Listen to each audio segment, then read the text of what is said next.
중국에서 위기가 발생할 거란 얘기가 심심치 않게 나오고 있습니다. 이유는 둘입니다. 하나는 1인당 국민소득이 $10,000를 넘을 때 신흥국에서 위기가 자주 발생했다는 점입니다. 이 즈음이 고도 성장이 끝나고 중간 단계 성장으로 넘어오는 시기인데 높은 성장에 묻혀있던 부실 요인이 드러나면서 위기로 발전한다는 겁니다. 지금 중국이 그 지점에 와 있습니다. 또 하나는 부채입니다.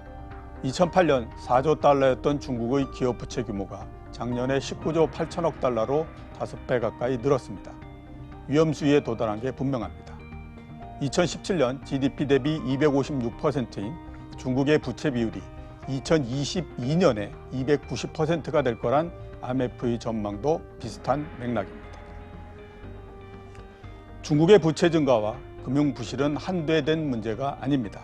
내용도 계속 달라져서 처음에는 부실 채권 얘기를 하더니 어느 시점부터인가 그림자 금융으로 초점이 옮겨왔습니다. 부실 우려가 꾸준히 제기됐기 때문에 중국 정부도 손 놓고 있지는 않았습니다. 부실 채권을 줄이기 위한 대책에 나섰는데 어느 정도 효과를 보고 있습니다. 중국같이 빠르게 성장하는 나라는 GDP 대비 부채 비율이 올라가는 게 당연합니다.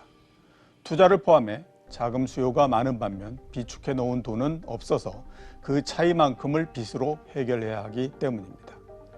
그래서 부채 비율만큼이나 해당 지표가 갑자기 올라가지 않았는지를 살펴봐야 합니다.